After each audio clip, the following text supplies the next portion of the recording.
ನೀವು ನೋಡ್ತಾ ಇದ್ದೀರಾ ಇದು HCN ವಾಹಿನಿ ಅರ್ಪಿಸುವ HCN ನ್ಯೂಸ್. ನಾನು ಪಲ್ಲವಿ. ಈಗ ಮುಖ್ಯಾಂಶಗಳು. ಮತಾಂತರದ ಬಗ್ಗೆ ಶಾಸಕ ಗೂಳಿಹಟ್ಟಿ ಶೇಖರ್ ಹೇಳಿಕೆ ಸುಳ್ಳು ಎಂದು ಖಂಡಿಸಿದ ಹಾಸನ ಜಿಲ್ಲಾ ಕ್ರೈಸ್ತರ ಹಿತರಕ್ಷಣಾ ವೇದಿಕೆ. ಬಿಜೆಪಿ ನಾಯಕರ ಹೇಳಿಕೆಯಿಂದ ಹೆಚ್ಚಳವಾದ ದಾಳಿಗಳು, ಮುಖಂಡರ ಆರೋಪ. ದಿವ್ಯಾಂಗ ತಾಯಿಯಿಂದ ಮಗುವನ್ನ ಬೇರ್ಪಡಿಸಿದ ಟ್ರಸ್ಟ್, ದತ್ತು ನೀಡಲು ಒಪ್ಪಿಗೆ ನೀಡಿರುವ ಮಕ್ಕಳ ಕಲ್ಯಾಣ ಸಮಿತಿ. ಅವ್ಯವಹಾರದಲ್ಲಿ ಭಾಗಿಯಾದವರ ಬಗ್ಗೆ ತನಿಖೆಗೆ ಕರ್ನಾಟಕ ದಲಿತ ಸಂಘರ್ಷ ಸಮಿತಿ ಆಗ್ರಹ. ಮೇಕೆದಾಟು ಪ್ರದೇಶ 100 ಟಿಎಂಸಿ ನೀರು ಸಂಗ್ರಹದ ಅಣೆಕಟ್ಟು ಕಟ್ಟಲು ಸೂಕ್ತ ಸ್ಥಳ. ಈ ಯೋಜನೆಯಿಂದ 2 ರಾಜ್ಯಗಳ ಜಲ ವಿವಾದ ಅಂತ್ಯ. ನೀರಾವರಿ ತಜ್ಞ ಬಿ ಯೋಗೇಂದ್ರ ಅಭಿಪ್ರಾಯ.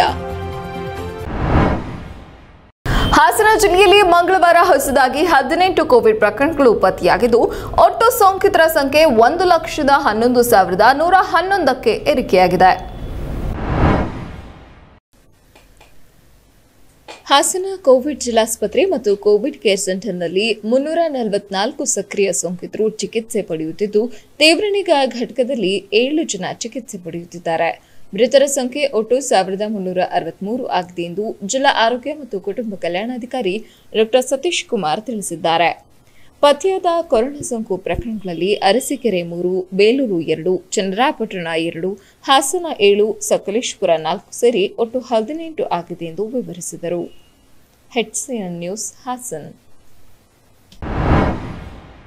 ನನ್ನ ಕ್ಷೇತ್ರದ ಜನರನ್ನ ಮತ್ತು ನನ್ನ ತಾಯಿಯನ್ನ ಮತಾಂತರ ಮಾಡಿದ್ದಾರೆ ಎಂದು ಶಾಸಕ ಗೂಳಿಹಟ್ಟಿ ಶೇಖರ್ ನೀಡಿರುವ ಹೇಳಿಕೆ ಸುಳ್ಳು ಎಂದು ಖಂಡಿಸಿ ಹಾಸನ ಜಿಲ್ಲಾ ಕ್ರೈಸ್ತರ ಹಿತರಕ್ಷಣಾ ವೇದಿಕೆಯಿಂದ ಬೃಹತ್ ಪ್ರತಿಭಟನಾ ಮೆರವಣಿಗೆ ನಡೆಸಿ ಅಪರ ಜಿಲ್ಲಾಧಿಕಾರಿ ಕವಿತಾ ರಾಜಾರಾಮ್ರಿಗೆ ಮನವಿ ಸಲ್ಲಿಸಲಾಯಿತು.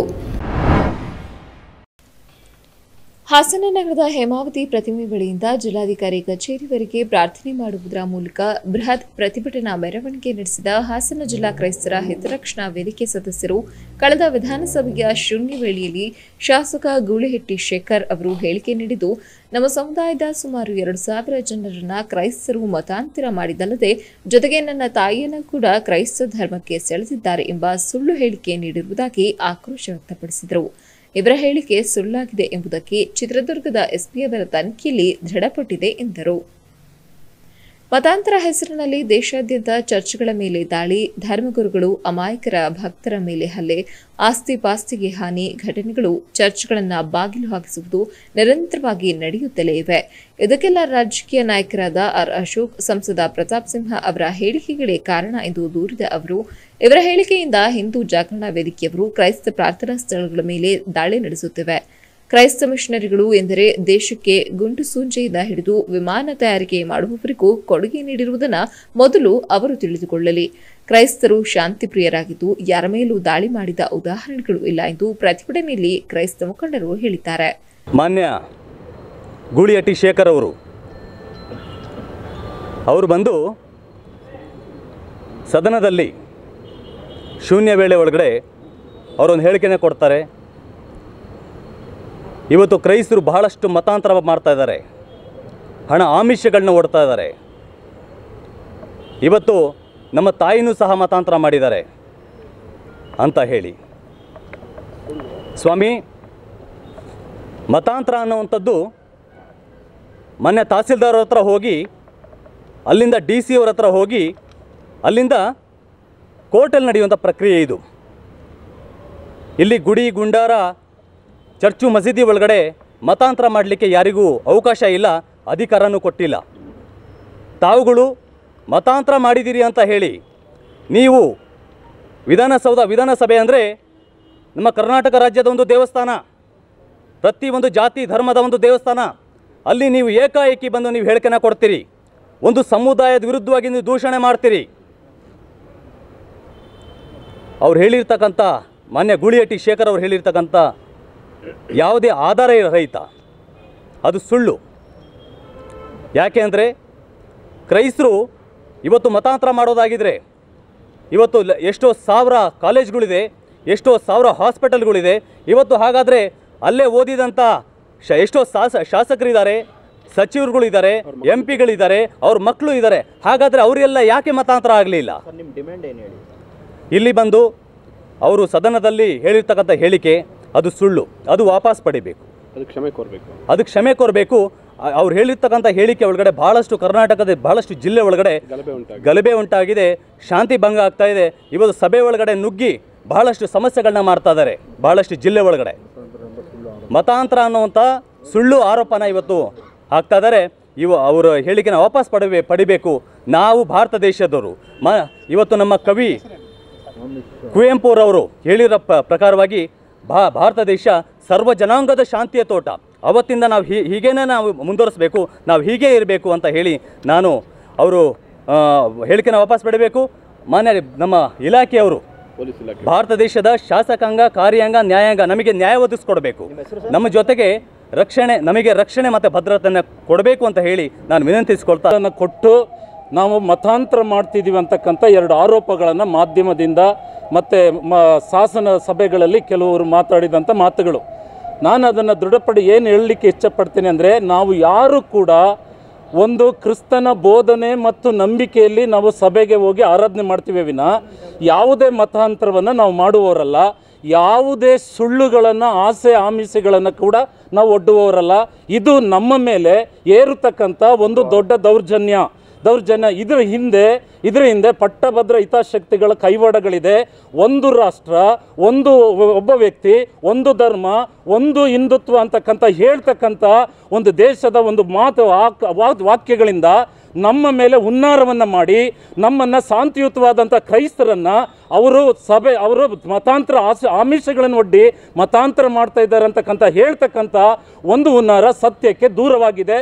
ಕ್ರೈಸ್ತರು ಯಾವ ಕಾರಣಕ್ಕೂ ಹಣ, ಆಸೆ, ಆಮಿಷಗಳನ್ನು ಒಡ್ಡುವವರಲ್ಲ. ಕ್ರಿಸ್ತನ ಬೋಧನೆ, ಕ್ರಿಸ್ತನ ಜೀವನವನ್ನು ನಂಬಿ ಅವರು ಕ್ರಿಸ್ತನಿಗಾಗಿ ಜೀವಿಸ್ತಾ ಇದ್ದಾರೆ. ಇದು ಒಂದು. ಎರಡನೇದು, ನಾವು ಮತಾಂತರ ಮಾಡ್ತಿದ್ದೀವಿ, ಆಸೆ ಆಮಿಷಗಳನ್ನು ಒಡ್ಡಿ ನಾವು ಮತಾಂತರ ಮಾಡ್ತಿದ್ದೀವಿ ಅಂತಕ್ಕಂಥ ಹೇಳಿಕೆ ಏನಿದೆ ಅದು ಘನ ಸರ್ಕಾರ, ಪೊಲೀಸ್ ಇಲಾಖೆ 2008ರಲ್ಲಿ ಗಲಾಟೆ ಆದಾಗ ಸರ್ಕಾರ ಒತ್ತೆ ಆಗ್ತದೆ. ನೀವು ಏನು ಇದು ಮತಾಂತರ ಮಾಡ್ತಾ ಇದ್ದಾರೆ ಎಂಬುದಾಗಿ ನಮ್ಮ ಪೊಲೀಸ್ ಇಲಾಖೆಯವರು 2009ರಲ್ಲಿ ಒಂದು ತನಿಖೆ ಮಾಡ್ತಾರೆ. ಈ ರಾಜ್ಯದಲ್ಲಿ ಮತಾಂತರ ಆಗ್ತಾ ಇದೆಯಾ ಇಲ್ವೋ ವರದಿ ಕೊಡಿ ಅಂತ. ಆಗ ಸರ್ಕಾರಕ್ಕೆ ನಮ್ಮ ಕರ್ನಾಟಕ ಪೊಲೀಸ್ ಇಲಾಖೆಯವರು ಇಡೀ ಕರ್ನಾಟಕದಾದ್ಯಂತ ವರದಿಯನ್ನು ತರಿಸ್ಕೊಂಡು ಸರ್ಕಾರಕ್ಕೆ ಹೇಳ್ತಾರೆ ಇವರು ಮತಾಂತರ ನಡೀತಾ ಇಲ್ಲ ಅಂತ. ಹಾಗಾದರೆ ಮತಾಂತರ ನಡೀತಾ ಇಲ್ಲ ಅನ್ನೋದ್ರೆ ನೀವು ಹೇಳುವುದರ ಹುನ್ನಾರ ಏನು? ನೀವು ಶಾಂತಿಯನ್ನು ಭಂಗಪಡಿಸ್ತಾ ಇದ್ದೀರಿ. ಕ್ರೈಸ್ತರನ್ನು, ನಾವು ದೇವರನ್ನು ಆರಾಧನೆ ಮಾಡ್ತಕ್ಕಂಥ ಒಂದು ಕ್ರಮವನ್ನು ನೀವು ಸ್ವಚ್ಛಗೊಳಿಸಿ ನಮ್ಮ ಮೇಲೆ ಆಪಾದನೆ ಮಾಡ್ತಿದ್ದೀರಿ ಅನ್ನುವುದನ್ನು ನಾವು ಖಂಡಿಸ್ತೇವೆ. ಒಂದು, ಹಾಗಾಗಿ ನಾವು ಯಾವುದೇ ಮತಾಂತರವನ್ನು ನಾವು ಮಾಡುವುದಿಲ್ಲ. ಇದು ಹುನ್ನಾರ ಎಂಬತಕ್ಕಂಥದ್ದನ್ನು ಹೇಳಲಿಕ್ಕೆ ನಾನು ಇಷ್ಟಪಡ್ತೇನೆ. ಪ್ರತಿಭಟನೆಯಲ್ಲಿ ಜಿಲ್ಲಾ ಕ್ರೈಸ್ತ ರಕ್ಷಣಾ ಸಮಿತಿ ಜಿಲ್ಲಾಧ್ಯಕ್ಷ ಜೀವನ್ ಪ್ರಕಾಶ್, ಅಖಿಲ ಭಾರತ ಕ್ರೈಸ್ತ ಮಹಾಸಭಾದ ರಾಷ್ಟ್ರೀಯ ಅಧ್ಯಕ್ಷ ಪ್ರಜ್ವಲ್ ಸೇಮಿ ಸೇರಿದಂತೆ ಅನೇಕರು ಹಾಜರಿದ್ದರು. HCN news Hassan. ಉತ್ತರ ಪ್ರದೇಶದಲ್ಲಿ ನಡೆದ ರೈತರ ಮೇಲಿನ ದೌರ್ಜನ್ಯ ಖಂಡಿಸಿ ಬೇಲೂರು ರೈತ ಸಂಘದಿಂದ ರಸ್ತೆ ತಡೆ ನಡೆಸಿ ಆಕ್ರೋಶ ವ್ಯಕ್ತಪಡಿಸಿದರು. ಉತ್ತರ ಪ್ರದೇಶದ ಲಖೀಂಪುರ ಖೇರಿಯಲ್ಲಿ ಪ್ರತಿಭಟನಾ ನಿರತ ರೈತರ ಮೇಲೆ ಕೇಂದ್ರ ಸಚಿವ ಅಜಯ್ ಮಿಶ್ರಾ ಮಗ ಆಶೀಶ್ ಮಿಶ್ರಾ ಕಾರು ಹರಿಸಿ 4 ರೈತರನ್ನ ಹತ್ಯೆಗೈದ ಘಟನೆಗೆ ದೇಶಾದ್ಯಂತ ವ್ಯಾಪಕ ಆಕ್ರೋಶ ವ್ಯಕ್ತವಾಗಿದ್ದು, ಕರ್ನಾಟಕದ ಹಲವು ಕಡೆ ಪ್ರತಿಭಟನೆಗಳು ಭುಗಿಲೆದ್ದಿವೆ. ರೈತರ ಮೇಲೆ ಹಗೆ ಸಾಧಿಸುತ್ತಿರುವ ಉತ್ತರ ಪ್ರದೇಶ ಸರ್ಕಾರವನ್ನು ವಜಾ ಮಾಡಬೇಕೆಂದು ಕರ್ನಾಟಕ ರಾಜ್ಯ ರೈತ ಸಂಘ ಬೇಲೂರು ಘಟಕದಿಂದ ಪಟ್ಟಣದ ಬಸವೇಶ್ವರ ವೃತ್ತದ ಬಳಿ ರಸ್ತೆ ತಡೆದು ಪ್ರತಿಭಟಿಸಿದ ರೈತ ಮುಖಂಡರು ಬಿಜೆಪಿ ಸರ್ಕಾರದ ವಿರುದ್ಧ ಆಕ್ರೋಶ ವ್ಯಕ್ತಪಡಿಸಿದರು. ಬಳಿಕ ಸುದ್ದಿಗಾರರೊಂದಿಗೆ ಮಾತನಾಡಿದ ತಾಲೂಕು ಅಧ್ಯಕ್ಷ ಭೋಗಮಲ್ಲೇಶ್ ಮತ್ತು ಜಿಲ್ಲಾ ಪ್ರಧಾನ ಕಾರ್ಯದರ್ಶಿ ಬಳ್ಳೂರು ಸ್ವಾಮಿಗೌಡ, ಉತ್ತರ ಪ್ರದೇಶದ ಯೋಗಿ ಆದಿತ್ಯನಾಥ್ ನೇತೃತ್ವದ ಗೂಂಡಾ ರಾಜ್ಯದಲ್ಲಿ ದಲಿತರು, ರೈತರು, ಮಹಿಳೆಯರು ಮತ್ತು ಬಡವರ ಮಾನ ಪ್ರಾಣ ಯಾವುದೂ ಸುರಕ್ಷಿತ ಅಲ್ಲ.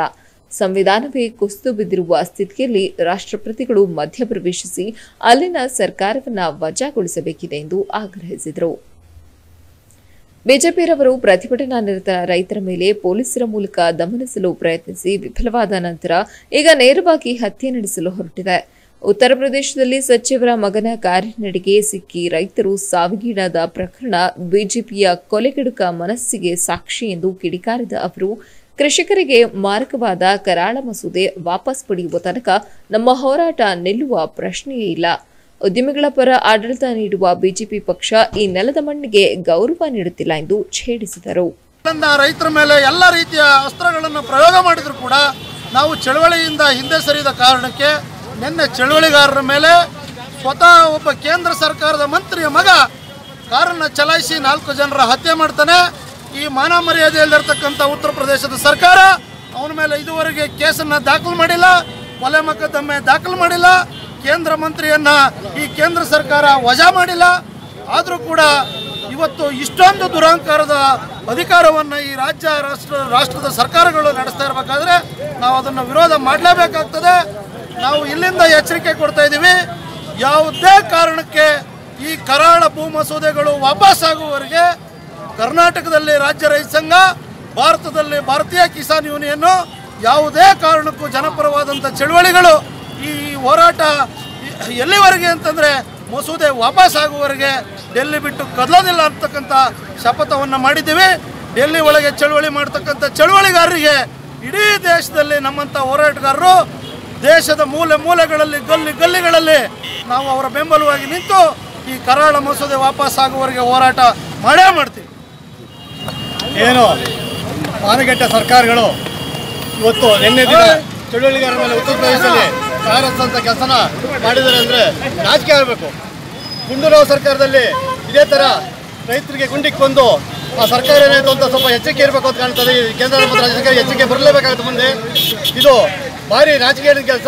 ಆ ಕಾರಣಕ್ಕೆ ನಾವು ಕೂಡ ಬೇಲೂರು ತಾಲೂಕಿನಲ್ಲಿ ಮುಂದಿನ ದಿನಗಳಲ್ಲಿ ಅವರೇನು ನಿನ್ನೆ ಉತ್ತರ ಪ್ರದೇಶದಲ್ಲಿ ಯಾರೋ ಕೇಂದ್ರ ಮಂತ್ರಿಯ ಮಗನ ಕಾರಸ್ತಿದ್ದಾರೆ ರೈತರ ಮೇಲೆ, ಅದು ಚಳುವಳಿಗಾರರ ಮೇಲೆ, ಅವನನ್ನು ಕಸ್ಟಡಿ ತಗೋಬೇಕು, ಆ ಕೇಂದ್ರ ಮಂತ್ರಿನ ವಜಾ ಮಾಡಬೇಕು.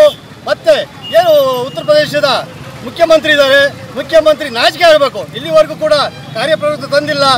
ಪೊಲೀಸ್ನವ್ರನ್ನ ಯಾವ ಮಟ್ಟಕ್ಕೆ ಇವರು ಇಟ್ಕೊಂಡಿದ್ದಾರೆ ಅನ್ನೋದು ಇವೊಂದು ಏನೋ ಹತ್ಯಾಕಾಂಡದಲ್ಲಿ ಕಾಣ್ತಾ ಇದೆ. ಯಾಕೆಂದರೆ ಇಲ್ಲಿವರೆಗೂ ಅವ್ರ ಮೇಲೆ ಕೇಸ್ ದಾಖಲು ಮಾಡ್ಕೊಂಡಿಲ್ಲ, ಏನೂ ಮಾಡಿಲ್ಲ. ಅಂದರೆ ಇಡೀ ಪೊಲೀಸ್ ಇಲಾಖೆ ಕೂಡ ಬಿಜೆಪಿ ಸರ್ಕಾರ ಪರವಾಗಿ ಅಲ್ಲಿ ಉತ್ತರ ಪ್ರದೇಶ ಇದೆ ಅಂತ ಗೊತ್ತಾಗ್ತದೆ. ಈ ಸಂದರ್ಭದಲ್ಲಿ ರೈತ ಸಂಘದ ಜಿಲ್ಲಾ ಉಪಾಧ್ಯಕ್ಷ ಕೆಪಿ ಕುಮಾರ್ ಹಾಗೂ ಪದಾಧಿಕಾರಿಗಳಾದ ಬಸವರಾಜ್, ಬಸವೇಗೌಡ, ಸಚಿನ್, ಮಲ್ಲಿಕಾರ್ಜುನ್ ಇನ್ನುಳಿದಂತೆ ಹಲವರು ಹಾಜರಿದ್ದರು. ಹೆಡ್ಸಿಎನ್ ನ್ಯೂಸ್, ಬೇಲೂರು. ತಾಯಿಯಿಂದ ಅಗಲಿರುವ ಮಗುವನ್ನ ವಾಪಸ್ ಕೊಡಿಸಿ ಹಿಂದೆ ನಡೆದಿರುವ ಎಲ್ಲ ದತ್ತು ಪ್ರಕರಣವನ್ನ ತನಿಖೆ ನಡೆಸಿ ತವರು ಚಾರಿಟಬಲ್ ಟ್ರಸ್ಟ್ ಮತ್ತು ಕರ್ತವ್ಯ ಲೋಪಾಯಿಸಿರುವ ಮಕ್ಕಳ ಕಲ್ಯಾಣ ಸಮಿತಿ ಸದಸ್ಯರ ಮೇಲೆ ಕ್ರಮ ಕೈಗೊಳ್ಳಲು ಒತ್ತಾಯಿಸಿ ಕರ್ನಾಟಕ ದಲಿತ ಸಂಘರ್ಷ ಸಮಿತಿಯಿಂದ ಜಿಲ್ಲಾಡಳಿತಕ್ಕೆ ಮನವಿ ಸಲ್ಲಿಸಲಾಯಿತು. ಬೇಲೂರು ತಾಲೂಕು ಘಟ್ಟದಹಳ್ಳಿ ಸರ್ಕಾರಿ ಹಿರಿಯ ಪ್ರಾಥಮಿಕ ಶಾಲೆ ಆವರಣದಲ್ಲಿ ಶನಿವಾರ ನಡೆದ ಅಡಗೂರು ವೃತ್ತದ ಪೌಷ್ಟಿಕ ಆಹಾರ ಮಾಸಾಚರಣೆ ಹಾಗೂ ಸಾಮೂಹಿಕ ಸೀಮಂತ ಕಾರ್ಯಕ್ರಮದ ಉದ್ಘಾಟನೆ ನೆರವೇರಿಸಿ ಮಾತನಾಡಿ, ಅಂಗನವಾಡಿ ಕಾರ್ಯಕರ್ತೆಯರ ವೇತನ ಹೆಚ್ಚಿಸುವ ಕುರಿತು ನಾವು ಸಹ ವಿಧಾನಸಭಾ ಅಧಿವೇಶನದಲ್ಲಿ ಮಾತನಾಡಿದ್ದೇವೆ. ಅಂಗನವಾಡಿ ಕಾರ್ಯಕರ್ತೆಯರಿಗೆ ಕೇವಲ 10,000 ರೂಪಾಯಿ ವೇತನ ನೀಡಲಾಗುತ್ತದೆ. ಅಂಗನವಾಡಿ ಕಾರ್ಯಕರ್ತೆಯರ ಆಶೋತ್ತರ ಈಡೇರಿಕೆಗೆ ನಮ್ಮ ಬೆಂಬಲ ಇದೆ. ಮಹಿಳಾ ಮಕ್ಕಳ ಕಲ್ಯಾಣ ಇಲಾಖೆಯಿಂದ ನಡೆಸುವ ಗ್ರಾಮೀಣ ಭಾಗದ ಗರ್ಭಿಣಿಯರಿಗೆ ಹರ್ಷ ಜನತಾ ಟ್ರಸ್ಟ್ನಿಂದ ಸೀರೆ ವಿತರಣೆ ಮಾಡುತ್ತೇವೆ. ಅಂಗನವಾಡಿಗಳ ಶಿಥಿಲ ಕಟ್ಟಡಗಳನ್ನು ಹಂತ ಹಂತವಾಗಿ ದುರಸ್ತಿ ಮಾಡಿಸಲಾಗುವುದು ಎಂದರು. ಈ ದೇಶದ ಭಾರತೀಯರು ನಾನೊಂದು ಮನೋಭಾವದಲ್ಲಿ ಬದುಕ್ತಕ್ಕಂಥ ಕೆಲಸ ಮಾಡಬೇಕು. ಇಲ್ಲ ಅಂದರೆ ತಾಲಿಬಾನ್ ಆಫ್ಘಾನಿಸ್ತಾನ ಆಗ್ತಕ್ಕಂಥ ಸಮಸ್ಯೆ ಇಲ್ಲೂ ಸಹ ಉದ್ಭವ ಆಗ್ಬೋದು. ಯಾವುದೇ ಒಂದು ಜಾತಿ ಇದ್ದರೆ, ಧರ್ಮ ಇದ್ದರೆ ಏನೂ ಆಗಲ್ಲ ಅಂತ ನಾವು ತಪ್ಪು ತಿಳುವಳಿಕೆ ಮಾಡ್ಕೊಂಡಿದ್ದೇವೆ. ಆಫ್ಘಾನಿಸ್ತಾನದಲ್ಲಿ ಇರ್ತಕ್ಕಂಥವ್ರು ಬರೀ ಮುಸ್ಲಿಮರೇ, 99% ಜನ ಮುಸ್ಲಿಮರು ಅಲ್ಲಿ ವಾಸ ಮಾಡ್ತಾರೆ. ಅಲ್ಲಿ ಇವತ್ತು ಭಯೋತ್ಪಾದನೆ, ಹಿಂಸೆ, ಮಹಿಳೆಯರ ಒಂದು ಯಾವುದೇ ಒಂದು ಗೌರವ ಇರ್ತಕ್ಕಂಥದ್ದು, ಯಾವುದೇ ಸ್ಥಾನಮಾನ ಇರ್ತಕ್ಕಂಥದ್ದು, ಮಹಿಳೆಯರಿಗೆ ಶಿಕ್ಷಿಸ್ತಕ್ಕಂಥದ್ದು ಮತ್ತು ಶಿಕ್ಷಣದಿಂದ ವಂಚಿತರನ್ನ ಮಾಡ್ತಕ್ಕಂಥ ಇದೆಲ್ಲದೂ ಸಹ ನಾವು ನೋಡ್ತಿದ್ದೇವೆ.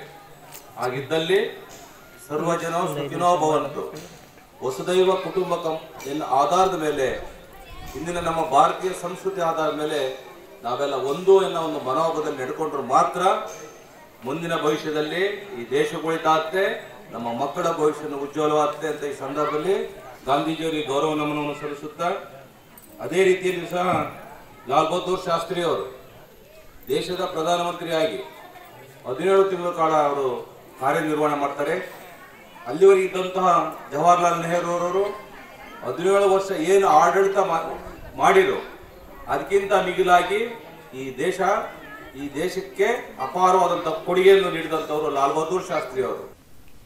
ಶಿಶು ಅಭಿವೃದ್ಧಿ ಯೋಜನಾಧಿಕಾರಿ ಶಿವಪ್ರಕಾಶ್ ಮಾತನಾಡಿ, ಕೋವಿಡ್ ಕಾಲದಲ್ಲಿ ಅಂಗನವಾಡಿ ಕಾರ್ಯಕರ್ತೆಯರು, ಸಹಾಯಕಿಯರು, ಪುಟ್ಟ ಮಕ್ಕಳು, ಗರ್ಭಿಣಿ ಹಾಗೂ ಬಾಣಂತಿಯರಿಗೆ ಮನೆ ಬಾಗಿಲಿಗೆ ಪೌಷ್ಟಿಕ ಆಹಾರ ಪೂರೈಕೆ ಮಾಡುತ್ತಿರುವುದನ್ನು ಮರೆಯುವಂತಿಲ್ಲ. ಮೇಲ್ವಿಚಾರಕರು ಸಹ ಅವರಿಗೆ ಬೆನ್ನೆಲುಬಾಗಿ ನಿಂತಿದ್ದಾರೆ. ಇಂದಿನ ಪೀಳಿಗೆಯ ಜನರಿಗೆ ಬಾಲ್ಯ ವಿವಾಹದ ಅರಿವು ಇದೆ. ಆದರೂ ಸಹ ಕೆಲವೊಂದು ಕಡೆ ಬಾಲ್ಯ ವಿವಾಹ ನಡೆಯುತ್ತಿದೆ. ಮಹಿಳಾ ಮಕ್ಕಳ ಇಲಾಖೆ ಬಾಲ್ಯ ವಿವಾಹ ತಡೆಯಲು ಹದ್ದಿನ ಕಣ್ಣು ಇಟ್ಟಿದೆ. ಜೊತೆಗೆ ಪೊಲೀಸ್ ಮೊದಲಾದ ಇಲಾಖೆಗಳು ಕೈ ಜೋಡಿಸಿವೆ ಎಂದರು. ಆಡಳಿತ ವೈದ್ಯಾಧಿಕಾರಿ ಡಾಕ್ಟರ್ ವಿಎಲ್ ಶಾಲಿನಿ ಅವರು ಮನೆಯ ಹಿತ್ತಲಿನಲ್ಲಿ ಬೆಳೆಯುವ ಹಣ್ಣು ತರಕಾರಿ ಸೊಪ್ಪನ್ನು ಆಹಾರದಲ್ಲಿ ಬಳಕೆ ಮಾಡಿದರೆ ಆರೋಗ್ಯದಲ್ಲಿ ಸಾಕಷ್ಟು ಸುಧಾರಣೆಯಾಗುತ್ತದೆ. ಮಕ್ಕಳನ್ನ ಜಂಕ್ ಫುಡ್ನಿಂದ ದೂರ ಇಡಬೇಕು. ಮನೆಯಲ್ಲಿಯೇ ಪೌಷ್ಟಿಕ ಆಹಾರ ತಯಾರಿಸಿ ಮಕ್ಕಳಿಗೆ ಉಣಿಸಬೇಕು. ಆಹಾರ ಪದ್ಧತಿ ಚೆನ್ನಾಗಿದ್ರೆ ಮಾತ್ರ ಮಕ್ಕಳ ಬೆಳವಣಿಗೆ ಆರೋಗ್ಯಕರವಾಗಿರುತ್ತದೆ ಎಂದರು. ಪೌಷ್ಟಿಕ ಆಹಾರ ಪ್ರದರ್ಶನದಲ್ಲಿ ಅಡಗೂರು ಗ್ರಾಮ ಪಂಚಾಯತಿ ವ್ಯಾಪ್ತಿಯ ಅಂಗನವಾಡಿ ಕಾರ್ಯಕರ್ತೆಯರು ಸಿರಿಧಾನ್ಯ ಹಾಗೂ ಮೊಳಕೆ ಕಾಳುಗಳನ್ನು ಪ್ರದರ್ಶಿಸಿದರು. ಘಟದಹಳ್ಳಿ ಗ್ರಾಮ ಪಂಚಾಯತಿಯ ಅಂಗನವಾಡಿ ಕಾರ್ಯಕರ್ತೆಯರು ಜಂಕ್ ಫುಡ್ನಿಂದ ಆಗುವ ದುಷ್ಪರಿಣಾಮ ಹಾಗೂ ಮಕ್ಕಳ ಬೆಳವಣಿಗೆಯ ವಿವಿಧ ಹಂತಗಳನ್ನು ಪ್ರದರ್ಶಿಸಿದರು. ದೊಡ್ಡಕೋಡಿಹಳ್ಳಿ ಕಾರ್ಯಕರ್ತೆಯರು ವಿವಿಧ ಬಗೆಯ ಸೊಪ್ಪಿನ ಪಲ್ಯಗಳನ್ನು ಜೋಡಿಸಿ ಉಪಯುಕ್ತತೆಯ ಕುರಿತು ಮಾಹಿತಿ ನೀಡಿದರು. ಗಂಗೂರು ಗ್ರಾಮ ಪಂಚಾಯತಿ ಕಾರ್ಯಕರ್ತೆಯರು ಹಣ್ಣುಗಳನ್ನು ಪ್ರದರ್ಶಿಸಿ ಹಣ್ಣುಗಳಲ್ಲಿರುವ ವಿಟಮಿನ್ಗಳ ಕುರಿತು ವಿವರಿಸಿದರು. ಗರ್ಭಿಣಿಯರಿಗೆ ಸೀಮಂತ ನೆರವೇರಿಸಲಾಯಿತು. ಪುಟ್ಟ ಮಕ್ಕಳಿಗೆ ಅನ್ನಪ್ರಾಶನ ನೆರವೇರಿಸಲಾಯಿತು. ಶಿಶು ಅಭಿವೃದ್ಧಿ ಯೋಜನಾಧಿಕಾರಿ ಶಿವಪ್ರಕಾಶ್, ತಾಲೂಕು ಪಂಚಾಯಿತಿ ಸದಸ್ಯ ಜೆಬಿ ರಂಗೇಗೌಡ, ಅಡಗೂರು ವೃತ್ತದ ಅಂಗನವಾಡಿ ಮೇಲ್ವಿಚಾರಕಿ ಮಮತಾ ಸೇರಿದಂತೆ ಅನೇಕರು ಹಾಜರಿದ್ದರು. HCN news, Belur. ನೀರಿನ ಸಂಗ್ರಹದ ಸಾಮರ್ಥ್ಯವನ್ನು ಹೆಚ್ಚಿಸುವುದರ ಮೂಲಕ ಪ್ರತಿ ವರ್ಷ ಎದುರಾಗುವ ಬರ ಪರಿಸ್ಥಿತಿಯನ್ನು ನಿಭಾಯಿಸಿ ಎಲ್ಲ ತಿಂಗಳುಗಳಲ್ಲಿಯೂ ನೀರು ಹರಿಸಬಹುದಾಗಿದೆ ಎಂದು ನೀರಾವರಿ ತಜ್ಞ ಹಾಗೂ MCE ಕಾಲೇಜು ಪ್ರಾಧ್ಯಾಪಕ ಪ್ರೊಫೆಸರ್ ಬಿ ಯೋಗೇಂದ್ರ ತಿಳಿಸಿದ್ದಾರೆ. ಮೇಕೆದಾಟು ಯೋಜನೆಯ ಹಾಗೂ ನೀರಾವರಿ ಸಮಸ್ಯೆ ಕುರಿತು ಪತ್ರಕರ್ತರೊಂದಿಗೆ ನಡೆದ ಸಂವಾದದಲ್ಲಿ ಮಂಗಳವಾರದಂದು ಮಾತನಾಡಿ, ಅರ್ಕಾವತಿ ಮತ್ತು ಕಾವೇರಿ ನದಿಗಳು ಸೇರುವ ಸಂಗಮದಿಂದ 3.5 ಕಿಲೋಮೀಟರ್ಗಳ ಕೆಳಗೆ ಕನಕಪುರ ತಾಲೂಕಿನ ಮಹಾಲಿ ಗ್ರಾಮದ ಅತ್ಯಂತ ಕಿರಿದಾದ ಕಾವೇರಿ ನದಿ ಕಣಿವೆಯೇ ಮೇಕೆದಾಟು ಯೋಜನೆಯ ಸ್ಥಳವಾಗಿದೆ. ಇದು ಸಮುದ್ರ ಮಟ್ಟಕ್ಕಿಂತ 349 ಮೀಟರ್ ಎತ್ತರದಲ್ಲಿದ್ದು ಅಣೆಕಟ್ಟು ಕಟ್ಟಲು ಸೂಕ್ತವಾದ ಸ್ಥಳವಾಗಿದೆ. ಶಿವನಸಮುದ್ರ ಜಲವಿದ್ಯುತ್ ಕೇಂದ್ರವು ಸಮುದ್ರ ಮಟ್ಟದಿಂದ 472 ಮೀಟರ್ ಎತ್ತರದಲ್ಲಿದ್ದು ಒಟ್ಟು 79 ಮೀಟರ್ ಎತ್ತರದ ಅಣೆಕಟ್ಟು ನಿರ್ಮಿಸಲು ಸಾಧ್ಯವಾಗಿದೆ. ಶಿವನಸಮುದ್ರ ಜಲವಿದ್ಯುತ್ ಕೇಂದ್ರಕ್ಕೆ ತೊಂದರೆ ಆಗದ ರೀತಿಯಲ್ಲಿ 100 ಟಿಎಂಸಿ ನೀರು ಸಂಗ್ರಹ ಸಾಮರ್ಥ್ಯದ ಅಣೆಕಟ್ಟನ್ನು ಮೇಕೆದಾಟುವಿನಲ್ಲಿ ಕಟ್ಟಬಹುದು. ರಾಜ್ಯ ಸರ್ಕಾರವು ವಿಸ್ತೃತವಾದ ಯೋಜನೆಯನ್ನು ತಯಾರಿಸಲು ಕೇಂದ್ರ ಸರ್ಕಾರದಿಂದ ಷರತ್ತುಬದ್ಧ ಒಪ್ಪಿಗೆಯನ್ನು ಪಡೆದುಕೊಂಡಿದೆ. ಆದರೆ ತಮಿಳುನಾಡು ಸರ್ಕಾರವು ತಕರಾರು ತೆಗೆದಿದ್ದು ಒಟ್ಟು 9,000 ಕೋಟಿ ವೆಚ್ಚದಲ್ಲಿ 67 ಟಿಎಂಸಿ ನೀರು ಸಂಗ್ರಹ ಸಾಮರ್ಥ್ಯದ ಅಣೆಕಟ್ಟನ್ನು ಕಟ್ಟಿ ಬೆಂಗಳೂರು ಹಾಗೂ ಹಲವಾರು ನಗರಗಳಿಗೆ ಕುಡಿಯುವ ನೀರನ್ನು ಒದಗಿಸುವ ಮತ್ತು 400 ಮೆಗಾವ್ಯಾಟ್ ವಿದ್ಯುತ್ ತಯಾರಿಸುವ ಯೋಜನೆಯನ್ನು ಸರ್ಕಾರ ಯೋಜಿಸಿದೆ ಎಂದರು.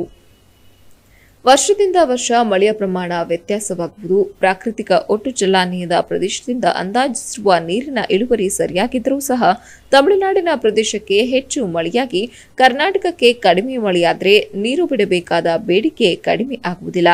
ಇದರಿಂದ ತೊಂದರೆಗೆ ಸಿಕ್ಕುವವರು ಕರ್ನಾಟಕದ ಜನರು ಎಂದು ಆತಂಕ ವ್ಯಕ್ತಪಡಿಸಿದರು. ಇರಬಹುದು, ನೇತ್ರಾವತಿ ತಿರುವು ಯೋಜನೆ ಪ್ರಸ್ತಾಪ ಇರ್ಬೋದು, ಮೇಕೆದಾಟು ಇರ್ಬೋದು, ಈ ಥರ ಒಂದಷ್ಟು ಅಧ್ಯಯನ ಮಾಡಿದ್ದೀನಿ. ಎಲ್ಲ ಮೇಕೆದಾಟಿಗೆ ಸಂಬಂಧಪಟ್ಟಂತೆ ಒಂದು ವಿಚಾರವನ್ನು ನಾನು ಪಟ್ಟಿ ಮಾಡಿ ನಿಮ್ಮ ಮುಂದೆ ಇಟ್ಟಿದ್ದೀನಿ ಈಗ ಆಲ್ರೆಡಿ.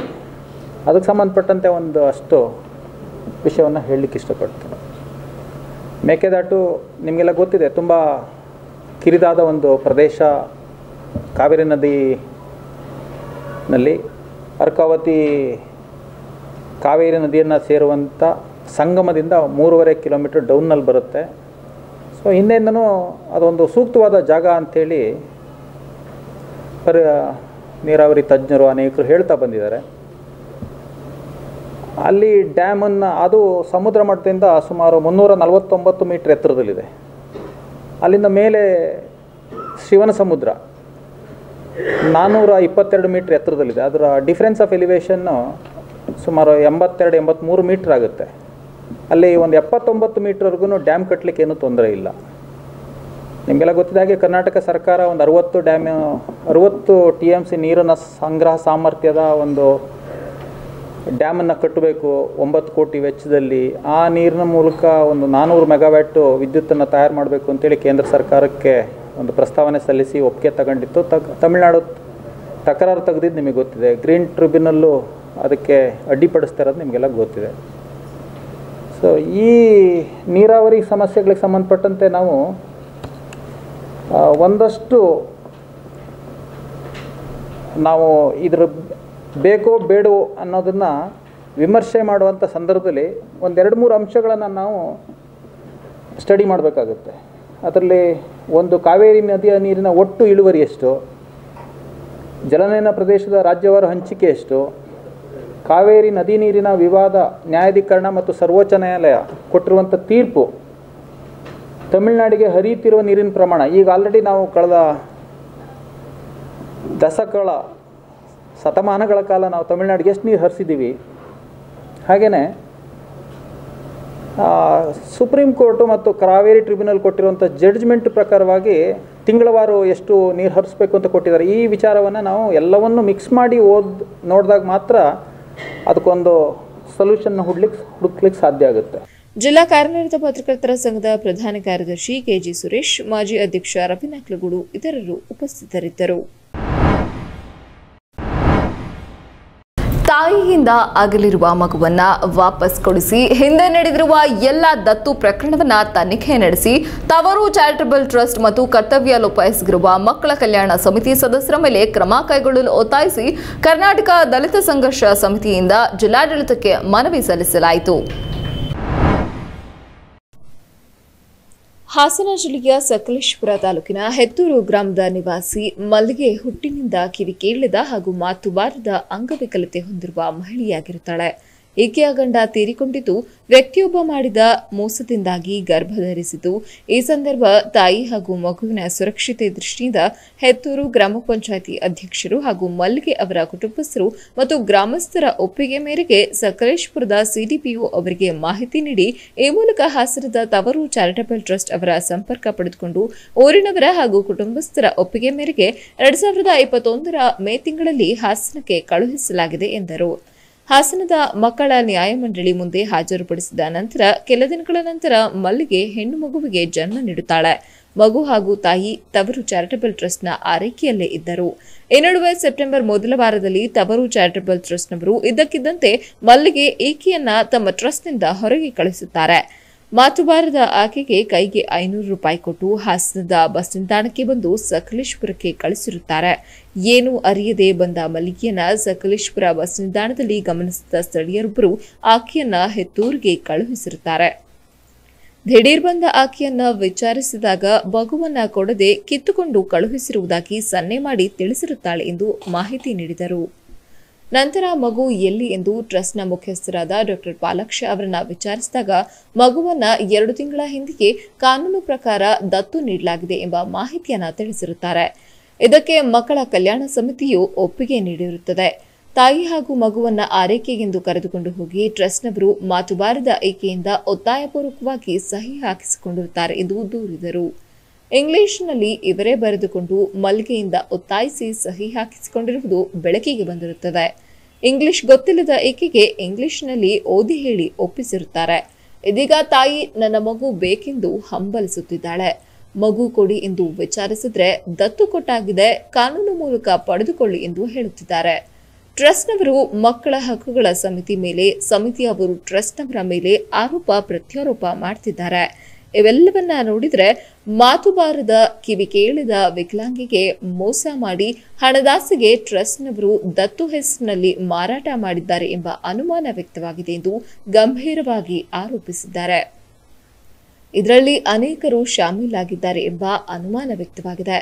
ಆದ್ದರಿಂದ ಕೂಡಲೇ ಮಗುವನ್ನ ವಾಪಸ್ ತರುಹಿಸಿ ತಾಯಿ ಮಡಿಲಿಗೆ ನೀಡಬೇಕು ಹಾಗೂ ಅಮಾಯಕ ವಿಕಲಾಂಗಿಯಿಂದ ಒತ್ತಾಯಪೂರ್ವಕವಾಗಿ ದತ್ತು ಪ್ರಕ್ರಿಯೆಗೆ ಸಹಿ ಹಾಕಿಸಿ ದತ್ತು ನೀಡಿರುವ ಟ್ರಸ್ಟ್ ಹಾಗೂ ತಪ್ಪು ಕಣ್ಣೆದುರೆ ನಡೆದಿದ್ರೂ ಕಣ್ಮುಚ್ಚಿ ಒಪ್ಪಿಗೆ ಹಾಕಿದ ಮಕ್ಕಳ ಕಲ್ಯಾಣ ಸಮಿತಿ ಮೇಲೆ ಕ್ರಮ ಕೈಗೊಳ್ಳಬೇಕು. ಈ ಟ್ರಸ್ಟ್ಗೆ ಯಾವುದೇ ದತ್ತು ಪ್ರಕ್ರಿಯೆಗೆ ಅವಕಾಶ ನೀಡಬಾರದು. ಈ ಹಿಂದೆ ನಡೆದಿರುವ ದತ್ತು ಪ್ರಕ್ರಿಯೆಯ ಎಲ್ಲಾ ಪ್ರಕರಣಗಳ ತನಿಖೆ ನಡೆಸಿ ನ್ಯಾಯ ಕೊಡಿಸಬೇಕೆಂದು ಕರ್ನಾಟಕ ದಲಿತ ಸಂಘರ್ಷ ಸಮಿತಿ ಒತ್ತಾಯಿಸುತ್ತದೆ ಎಂದು ಹೇಳಿದರು. ಡೆಲಿವರಿ ಆದ ತಕ್ಷಣ ಮಗುನ ತಾಯಿನ ಆಶ್ರಮಕ್ಕೆ ಕರ್ಕೊಂಡು ಬರ್ತಿದ್ದಂಗೆ ಈಗ ಆಕೆನ ಮಾತ್ರ ಕಳಿಸ್ಕೊಟ್ಟಾರೆ. 3 ತಿಂಗಳಿಂದ 5 ತಿಂಗಳಾಯ್ತು ಮಗುಗೆ ಕಳಿಸ್ಕೊಟ್ಟಾರೆ, ಮಗುನ ಮಾತ್ರ ಕೊಟ್ಟಿಲ್ಲ. ಯಾಕೆ ಅಂತ ಕೇಳಿ ಮಗು ಮಾರಾಟಕ್ಕೆ ಇಟ್ಟಾರೆ ಅಂತ ನಮಗೆಲ್ಲ ಹೇಳ್ತಾವ್ರೆ. ಅದಕ್ಕೆ ನಮಗೇನಿಲ್ಲ, ಮಗು ಕೊಡಿಸ್ಕೊಟ್ರೆ ಸಾಕು. ಅವಳು ಮಗು ಬೇಕು ಅಂತ ಒದ್ದಾಡ್ತಾಳೆ. ಮಗು ತಾಯಿ ಹಾಲೆಲ್ಲ ಹೋಗಿ ಕೆಳಕ್ಕೆಲ್ಲ ಇದಾಗಿ ಸಖತ್ತು ನರಕ ಪಡ್ತಾವಳೆ. ಮಗು ಕೊಡಿಸ್ಕೊಟ್ರೆ ಸಾಕು ನಮಗೆ. ಯಾವ ಆಶ್ರಮ ತವರೇನು ತೊಟ್ಟಿಲ್ಲ ಆಶ್ರಮ. ಇವರು ತಾಯಿನ ಮಾತ್ರ ಕಳಿಸಿ ಮಗುನ ಮಾತ್ರ ಕಳಿಸಿಲ್ಲ. ಅದೇ ಯಾಕೆ ಅಂತ ಹಿಂಗೆ ಮಾಡಿದ್ರು. ಮಾರ್ಕೆಟಿಗೆ ಇಟ್ಟಾರೆ ಮಗು ಇಲ್ಲ ಆಶ್ರಮದಲ್ಲಿ ಅಂತ ಹೇಳ್ತಾವ್ರೆ. ಆ ಮಗನ ಕಳಿಸ್ಕೊಟ್ರೆ ಸಾಕು ನಮಗೆ ಆ ತಾಯಿ ಜೊತೆ. ಕರ್ನಾಟಕ ದಲಿತ ಸಂಘರ್ಷ ಸಮಿತಿ ರಾಜ್ಯ ಸಂಘಟನಾ ಸಂಚಾಲಕ ನಾಗರಾಜ್ ಹೆತ್ತೂರ್, ಭಾಗ್ಯ, ಮಲ್ಲಿಗೆ ಅಕ್ಕ, ಉದಯ್ ಇತರರು ಉಪಸ್ಥಿತರಿದ್ದರು. ಹೆಡ್ಸಿಎನ್ ನ್ಯೂಸ್ ಹಾಸನ್. ಕಾಲುಬಾಯಿ ರೋಗಕ್ಕೆ ತುತ್ತಾದ ರಾಸುಗಳಿಗೆ ಸರ್ಕಾರ 50,000 ರೂಪಾಯಿ ಪರಿಹಾರ ಹಣ ನೀಡಬೇಕೆಂದು ಮಾಜಿ ಸಚಿವ ರೇವಣ್ಣ ತಿಳಿಸಿದ್ದಾರೆ. ಚನ್ನರಾಯಪಟ್ಟಣದ ತಾಲೂಕು ಪಂಚಾಯಿತಿ ಆವರಣದಲ್ಲಿ ತಾಲೂಕಿನ ವಿವಿಧ ಅಧಿಕಾರಿಗಳ ಸಭೆಯಲ್ಲಿ ಮಾತನಾಡಿ, ಸುಮಾರು 30,000 ಹಸುಗಳಿಗೆ ಕಾಲುಬಾಯಿ ಜ್ವರ ಜಿಲ್ಲೆಯಲ್ಲಿ ಹರಡಿದೆ. ಈಗಾಗಲೇ ಮನುಷ್ಯರಿಗೆ ಕೊರೋನಾ ಸೋಂಕು ಎಂದು ರೋಗ ಹರಡಿತ್ತು. ಅದೇ ರೀತಿ ಮೂಕ ಪ್ರಾಣಿಗಳಿಗೆ ಕಾಲುಬಾಯಿ ಜ್ವರ ಬಂದು ಪ್ರತಿನಿತ್ಯ ಸುಮಾರು 30ರಿಂದ 50 ಪಶುಗಳು ಸಾವನ್ನಪ್ಪುತ್ತಿವೆ. ಕಳೆದ 2 ವರ್ಷಗಳಿಂದ ಪ್ರಾಣಿಗಳಿಗೆ ಸರ್ಕಾರದಿಂದ ಯಾವುದೇ ಲಸಿಕೆಯನ್ನ ನೀಡಿಲ್ಲ. ಕೊರೋನಾ ರೋಗದಂತೆ ಈ ರೋಗವು ರಾಸುಗಳಿಗೆ ಹರಡುತ್ತಿದ್ದು, ಈ ರೋಗವನ್ನು ಪತ್ತೆ ಹಚ್ಚಲು ಆಗುತ್ತಿಲ್ಲ. ಸರಿಸುಮಾರು ಜಿಲ್ಲೆಯಲ್ಲಿ 2,000ಕ್ಕೂ ಅಧಿಕ ರಾಸುಗಳು ಮೃತಪಟ್ಟಿವೆ ಎಂದು ವರದಿಯಾಗಿದೆ. ಇಂತಹ ಮೂಕ ಪ್ರಾಣಿಗಳಿಗೆ ರೋಗ ಹರಡಿದ್ರೆ ಯಾರ ಬಳಿ ತಿಳಿಸುತ್ತವೆ ಎಂಬುದು ತಿಳಿಯುತ್ತಿಲ್ಲ ಎಂದರು. ಸಭೆಯಲ್ಲಿ ತಾಲೂಕು ದಂಡಾಧಿಕಾರಿ ಜೆಪಿ ಮಾರುತಿ, ವೃತ್ತ ನಿರೀಕ್ಷಕ ಸುಬ್ರಹ್ಮಣ್ಯ ಸೇರಿದಂತೆ ಅನೇಕರು ಹಾಜರಿದ್ದರು. ಹೆಡ್ಸಿಎನ್ ನ್ಯೂಸ್, ಚನ್ನರಾಯಪಟ್ಟಣ. ಬಿಡದಿಯಲ್ಲಿ ನಡೆದ ಜೆಡಿಎಸ್ ಜನಪ್ರತಿನಿಧಿಗಳ ಕಾರ್ಯಾಗಾರದಲ್ಲಿ ಮಾಜಿ ಮುಖ್ಯಮಂತ್ರಿ ಎಚ್.ಡಿ. ಕುಮಾರಸ್ವಾಮಿ ಅಂಗನವಾಡಿ ಕಾರ್ಯಕರ್ತೆಯರಿಗೆ 15,000 ರೂಪಾಯಿ ವೇತನ ನೀಡಬೇಕು ಎಂದಿದ್ದು, ವೇತನ ಹೆಚ್ಚಳ ನಮ್ಮ ಗುರಿಯಾಗಿದ್ದು ಈ ವಿಷಯವನ್ನು ಮುಂದಿನ ಚುನಾವಣೆಯ ಪ್ರಣಾಳಿಕೆಯಲ್ಲಿ ಅಳವಡಿಸುತ್ತೇವೆ ಎಂದು ಶಾಸಕ ಕೆಎಸ್ ಲಿಂಗೇಶ್ ಹೇಳಿದ್ದಾರೆ. ಬೇಲೂರು ತಾಲೂಕು ಘಟ್ಟದಹಳ್ಳಿ ಸರ್ಕಾರಿ ಹಿರಿಯ ಪ್ರಾಥಮಿಕ ಶಾಲೆ ಆವರಣದಲ್ಲಿ ಶನಿವಾರ ನಡೆದ ಅಡಗೂರು ವೃತ್ತದ ಪೌಷ್ಟಿಕ ಆಹಾರ ಮಾಸಾಚರಣೆ ಹಾಗೂ ಸಾಮೂಹಿಕ ಸೀಮಂತ ಕಾರ್ಯಕ್ರಮದ ಉದ್ಘಾಟನೆ ನೆರವೇರಿಸಿ ಮಾತನಾಡಿ, ಅಂಗನವಾಡಿ ಕಾರ್ಯಕರ್ತೆಯರ ವೇತನ ಹೆಚ್ಚಿಸುವ ಕುರಿತು ನಾವು ಸಹ ವಿಧಾನಸಭಾ ಅಧಿವೇಶನದಲ್ಲಿ ಮಾತನಾಡಿದ್ದೇವೆ. ಅಂಗನವಾಡಿ ಕಾರ್ಯಕರ್ತೆಯರಿಗೆ ಕೇವಲ 10,000 ರೂಪಾಯಿ ವೇತನ ನೀಡಲಾಗುತ್ತದೆ. ಅಂಗನವಾಡಿ ಕಾರ್ಯಕರ್ತೆಯರ ಆಶೋತ್ತರ ಈಡೇರಿಕೆಗೆ ನಮ್ಮ ಬೆಂಬಲ ಇದೆ. ಮಹಿಳಾ ಮಕ್ಕಳ ಕಲ್ಯಾಣ ಇಲಾಖೆಯಿಂದ ನಡೆಸುವ ಗ್ರಾಮೀಣ ಭಾಗದ ಗರ್ಭಿಣಿಯರಿಗೆ ಹರ್ಷ ಜನತಾ ಟ್ರಸ್ಟ್ನಿಂದ ಸೀರೆ ವಿತರಣೆ ಮಾಡುತ್ತೇವೆ. ಅಂಗನವಾಡಿಗಳ ಶಿಥಿಲ ಕಟ್ಟಡಗಳನ್ನು ಹಂತ ಹಂತವಾಗಿ ದುರಸ್ತಿ ಮಾಡಿಸಲಾಗುವುದು ಎಂದರು. ಮುಂದೆ ಈ ದೇಶದ ಭಾರತೀಯರು ನಾನೊಂದು ಮನೋಭಾವದಲ್ಲಿ ಬದುಕ್ತಕ್ಕಂಥ ಕೆಲಸ ಮಾಡಬೇಕು. ಇಲ್ಲ ಅಂದ್ರೆ ತಾಲಿಬಾನ್ ಆಫ್ಘಾನಿಸ್ತಾನ ಆಗ್ತಕ್ಕಂಥ ಸಮಸ್ಯೆ ಇಲ್ಲೂ ಸಹ ಉದ್ಭವ ಆಗ್ಬೋದು. ಯಾವುದೇ ಒಂದು ಜಾತಿ ಇದ್ರೆ, ಧರ್ಮ ಇದ್ರೆ ಏನು ಆಗಲ್ಲ ಅಂತ ನಾವು ತಪ್ಪು ತಿಳುವಳಿಕೆ ಮಾಡ್ಕೊಂಡಿದ್ದೇವೆ. ಆಫ್ಘಾನಿಸ್ತಾನದಲ್ಲಿ ಇರ್ತಕ್ಕಂಥವ್ರು ಬರೀ ಮುಸ್ಲಿಮರೇ. 99% ಜನ ಮುಸ್ಲಿಮರು ಅಲ್ಲಿ ವಾಸ ಮಾಡ್ತಾರೆ. ಅಲ್ಲಿ ಇವತ್ತ ಭಯೋತ್ಪಾದನೆ, ಹಿಂಸೆ, ಮಹಿಳೆಯರ ಒಂದು ಯಾವುದೇ ಒಂದು ಗೌರವ ಇರ್ತಕ್ಕಂಥದ್ದು, ಯಾವುದೇ ಸ್ಥಾನಮಾನ ಇರ್ತಕ್ಕಂಥದ್ದು, ಮಹಿಳೆಯರಿಗೆ ಶಿಕ್ಷಿಸ್ತಕ್ಕಂಥದ್ದು, ಮತ್ತೆ ಶಿಕ್ಷಣದಿಂದ ವಂಚಿತರನ್ನ ಮಾಡ್ತಕ್ಕಂಥ ಇದೆಲ್ಲದೂ ಸಹ ನಾವು ನೋಡ್ತಿದ್ದೇವೆ. ಹಾಗಿದ್ದಲ್ಲಿ ಸರ್ವಜನ ಸುಖಿನೋ ಭವಂತು, ವಸುದೈವ ಕುಟುಂಬಕಂ ಎನ್ನ ಆಧಾರದ ಮೇಲೆ, ಇಂದಿನ ನಮ್ಮ ಭಾರತೀಯ ಸಂಸ್ಕೃತಿ ಆಧಾರದ ಮೇಲೆ ನಾವೆಲ್ಲ ಒಂದು ಎನ್ನೋ ಒಂದು ಮನೋಭಾವದಲ್ಲಿ ನಡ್ಕೊಂಡ್ರು ಮಾತ್ರ ಮುಂದಿನ ಭವಿಷ್ಯದಲ್ಲಿ ಈ ದೇಶ ಉಳಿತಾಗುತ್ತೆ, ನಮ್ಮ ಮಕ್ಕಳ ಭವಿಷ್ಯನ ಉಜ್ವಲವಾಗುತ್ತೆ ಅಂತ ಈ ಸಂದರ್ಭದಲ್ಲಿ ಗಾಂಧೀಜಿಯವರಿಗೆ ಗೌರವ ನಮನವನ್ನು ಸಲ್ಲಿಸುತ್ತಾ, ಅದೇ ರೀತಿಯಲ್ಲಿ ಸಹ ಲಾಲ್ ಬಹದ್ದೂರ್ ಶಾಸ್ತ್ರಿ ಅವರು ದೇಶದ ಪ್ರಧಾನಮಂತ್ರಿಯಾಗಿ 17 ತಿಂಗಳ ಕಾಲ ಅವರು ಕಾರ್ಯನಿರ್ವಹಣೆ ಮಾಡ್ತಾರೆ. ಅಲ್ಲಿವರೆಗೆ ಇದ್ದಂತಹ ಜವಾಹರ್ಲಾಲ್ ನೆಹರು ಅವರು 17 ವರ್ಷ ಏನು ಆಡಳಿತ ಮಾಡಿರು, ಅದಕ್ಕಿಂತ ಮಿಗಿಲಾಗಿ ಈ ದೇಶಕ್ಕೆ ಅಪಾರವಾದಂತಹ ಕೊಡುಗೆಯನ್ನು ನೀಡಿದಂಥವರು ಲಾಲ್ ಬಹದ್ದೂರ್ ಶಾಸ್ತ್ರಿ ಅವರು. ಶಿಶು ಅಭಿವೃದ್ಧಿ ಯೋಜನಾಧಿಕಾರಿ ಶಿವಪ್ರಕಾಶ್ ಮಾತನಾಡಿ, ಕೋವಿಡ್ ಕಾಲದಲ್ಲಿ ಅಂಗನವಾಡಿ ಕಾರ್ಯಕರ್ತೆಯರು, ಸಹಾಯಕಿಯರು, ಪುಟ್ಟ ಮಕ್ಕಳು, ಗರ್ಭಿಣಿ ಹಾಗೂ ಬಾಣಂತಿಯರಿಗೆ ಮನೆ ಬಾಗಿಲಿಗೆ ಪೌಷ್ಟಿಕ ಆಹಾರ ಪೂರೈಕೆ ಮಾಡುತ್ತಿರುವುದನ್ನು ಮರೆಯುವಂತಿಲ್ಲ. ಮೇಲ್ವಿಚಾರಕರು ಸಹ ಅವರಿಗೆ ಬೆನ್ನೆಲುಬಾಗಿ ನಿಂತಿದ್ದಾರೆ. ಇಂದಿನ ಪೀಳಿಗೆಯ ಜನರಿಗೆ ಬಾಲ್ಯ ವಿವಾಹದ ಅರಿವು ಇದೆ. ಆದರೂ ಸಹ ಕೆಲವೊಂದು ಕಡೆ ಬಾಲ್ಯ ವಿವಾಹ ನಡೆಯುತ್ತದೆ. ಮಹಿಳಾ ಮಕ್ಕಳ ಇಲಾಖೆ ಬಾಲ್ಯ ವಿವಾಹ ತಡೆಯಲು ಹದ್ದಿನ ಕಣ್ಣು ಇಟ್ಟಿದೆ. ಜೊತೆಗೆ ಪೊಲೀಸ್ ಮೊದಲಾದ ಇಲಾಖೆಗಳು ಕೈ ಜೋಡಿಸಿವೆ ಎಂದರು. ಆಡಳಿತ ವೈದ್ಯಾಧಿಕಾರಿ ಡಾಕ್ಟರ್ ವಿಎಲ್ ಶಾಲಿನಿ ಅವರು ಮನೆಯ ಹಿತ್ತಲಿನಲ್ಲಿ ಬೆಳೆಯುವ ಹಣ್ಣು ತರಕಾರಿ ಸೊಪ್ಪನ್ನ ಆಹಾರದಲ್ಲಿ ಬಳಕೆ ಮಾಡಿದ್ರೆ ಆರೋಗ್ಯದಲ್ಲಿ ಸಾಕಷ್ಟು ಸುಧಾರಣೆಯಾಗುತ್ತದೆ. ಮಕ್ಕಳನ್ನ ಜಂಕ್ ಫುಡ್ನಿಂದ ದೂರ ಇಡಬೇಕು. ಮನೆಯಲ್ಲಿಯೇ ಪೌಷ್ಟಿಕ ಆಹಾರ ತಯಾರಿಸಿ ಮಕ್ಕಳಿಗೆ ಉಣಿಸಬೇಕು. ಆಹಾರ ಪದ್ಧತಿ ಚೆನ್ನಾಗಿದ್ರೆ ಮಾತ್ರ ಮಕ್ಕಳ ಬೆಳವಣಿಗೆ ಆರೋಗ್ಯಕರವಾಗಿರುತ್ತದೆ ಎಂದರು. ಪೌಷ್ಟಿಕ ಆಹಾರ ಪ್ರದರ್ಶನದಲ್ಲಿ ಅಡಗೂರು ಗ್ರಾಮ ಪಂಚಾಯತಿ ವ್ಯಾಪ್ತಿಯ ಅಂಗನವಾಡಿ ಕಾರ್ಯಕರ್ತೆಯರು ಸಿರಿಧಾನ್ಯ ಹಾಗೂ ಮೊಳಕೆ ಕಾಳುಗಳನ್ನು ಪ್ರದರ್ಶಿಸಿದರು.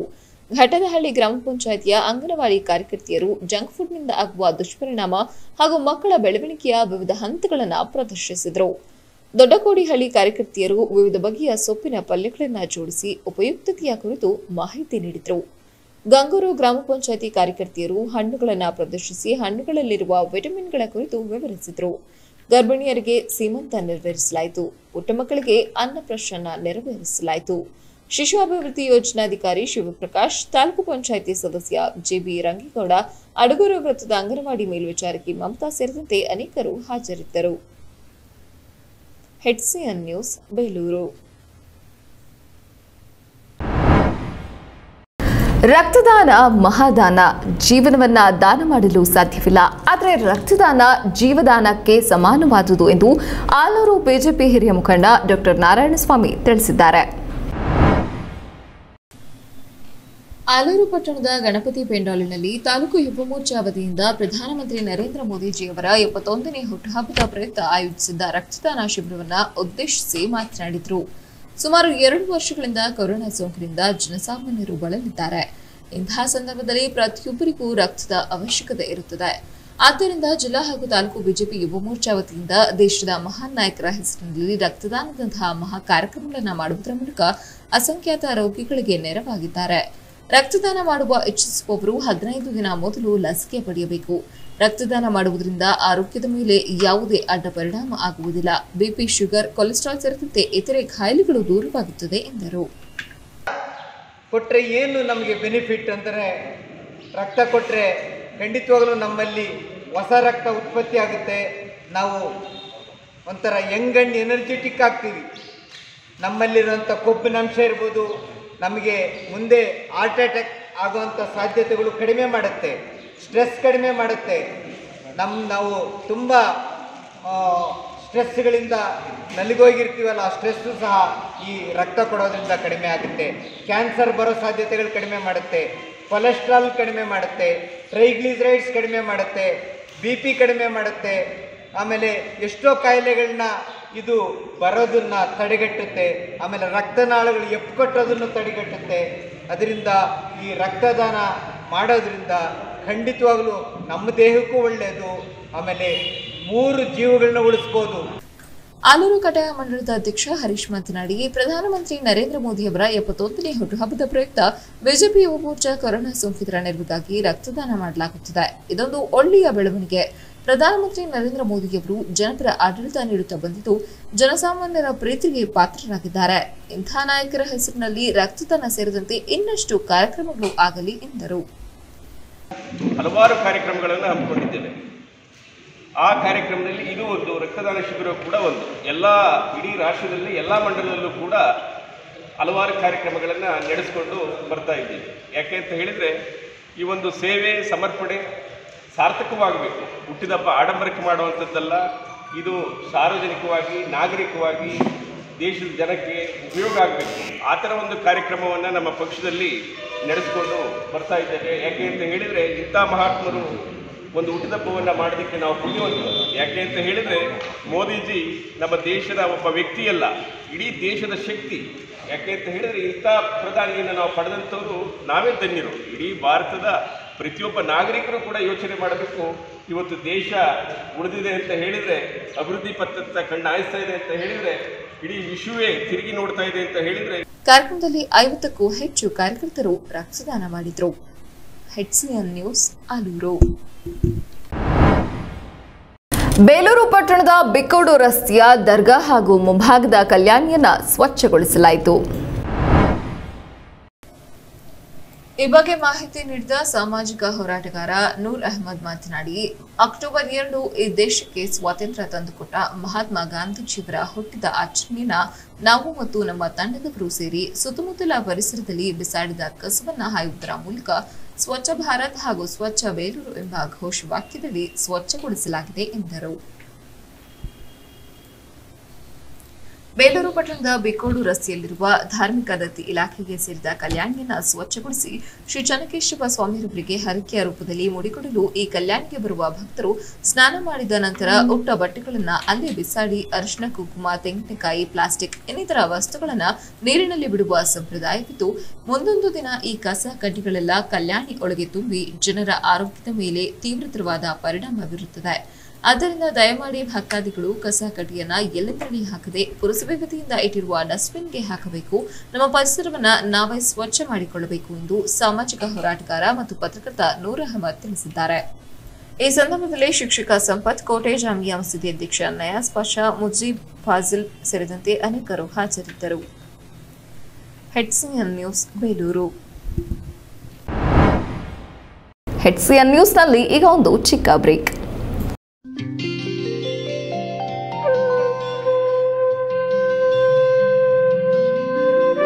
ಶ್ರೀ ಗುರುಗಳ ಆಶೀರ್ವಾದದೊಂದಿಗೆ ಬಿಟಿಎಸ್ ನಗರ ಬೇಲೂರು ಇದೀಗ ನಿವೇಶನ ಕೊಳ್ಳುವವರಿಗೊಂದು ಸುವರ್ಣಾವಕಾಶ. ಹಾಸನ ಬೇಲೂರು ಮುಖ್ಯ ರಸ್ತೆಯಲ್ಲಿರುವ ಬೇಲೂರು ಹಳೆಬೀಡು ಸ್ಥಳೀಯ ಪ್ರಾಧಿಕಾರ ಬೇಲೂರು ಇವರಿಂದ ಅನುಮೋದನೆಗೊಂಡ 30-40 ಚದರ ಅಡಿಯ ನಿವೇಶನಗಳು ನಿಮ್ಮ ಕೈಗೆಟುಕುವ ಬೆಲೆಯಲ್ಲಿ ದೊರೆಯುತ್ತವೆ. ಇದೀಗ ಇನ್ನು ವಿಸ್ತಾರಗೊಂಡಿರುವ ಬಿಜಿಎಸ್ ನಗರದಾದ್ಯಂತ ಬೀದಿ ದೀಪದ ವ್ಯವಸ್ಥೆ, ನೀರಿನ ವ್ಯವಸ್ಥೆ, ಟಾರ್ ರಸ್ತೆ, ಬಾಕ್ಸ್ ಮಾದರಿಯ ಚರಂಡಿ ವ್ಯವಸ್ಥೆ, ಸುಸಜ್ಜಿತವಾದ ವಾತಾವರಣ ಮತ್ತು ವಿಶಾಲವಾದ ಉದ್ಯಾನವನ ಹೊಂದಿರುತ್ತದೆ. ಈಗಾಗಲೇ ಹಲವು ಮನೆಗಳು ನಿರ್ಮಾಣಗೊಂಡಿರುವ ಮತ್ತು ತಕ್ಷಣವೇ ನಿಮ್ಮ ಮನೆ ಕಟ್ಟಿಕೊಳ್ಳಲು ಸೂಕ್ತ ಸೌಲಭ್ಯ ಹೊಂದಿರುವ ಬಡಾವಣೆಯಾಗಿದೆ. ನಿವೇಶನ ಕೊಳ್ಳುವವರಿಗೆ ಬ್ಯಾಂಕ್ನಿಂದ ಸಾಲ ಸೌಲಭ್ಯವಿದೆ. ಹೆಚ್ಚಿನ ಮಾಹಿತಿಗಾಗಿ ಸಂಪರ್ಕಿಸಿ. ವ್ಯವಸ್ಥಾಪಕರು ಬಿಜಿಎಸ್ ನಗರ ಬೇಲೂರು. ದೂರವಾಣಿ ಸಂಖ್ಯೆ 8867826585 ಮತ್ತು 8904212443.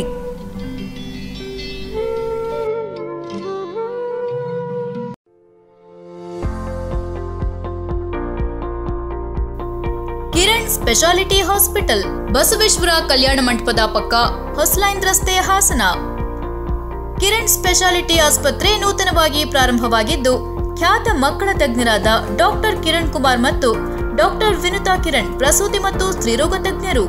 2009ರಲ್ಲಿ ಕಿರಣ್ ಪಾಲಿಕ್ಲಿನಿಕ್ ಪ್ರಾರಂಭ ಮಾಡಿ ಇದೀಗ ಹಾಸನದ ಜನತೆಗೆ ಮಕ್ಕಳ ತಜ್ಞ ಎಂದೇ ಹೆಸರಾಗಿರುವ ಡಾಕ್ಟರ್ ಕಿರಣ್ ಕುಮಾರ್ HK ಸ್ವಂತ ಕಟ್ಟಡದಲ್ಲಿ ಜನರಿಗೆ ಉತ್ತಮ ಸೌಲಭ್ಯದೊಂದಿಗೆ ಆಧುನಿಕ ಶೈಲಿಯ ತಂತ್ರಜ್ಞಾನ ಬಳಸಿ ಕಿರಣ್ ಸ್ಪೆಷಾಲಿಟಿ ಹಾಸ್ಪಿಟಲ್ ನೂತನವಾಗಿ ಪ್ರಾರಂಭ ಮಾಡಿ ಆರೋಗ್ಯ ಕ್ಷೇತ್ರದಲ್ಲಿ ಉತ್ತಮ ಚಿಕಿತ್ಸೆ ನೀಡಲು ಸನ್ನದ್ಧರಾಗಿದ್ದಾರೆ.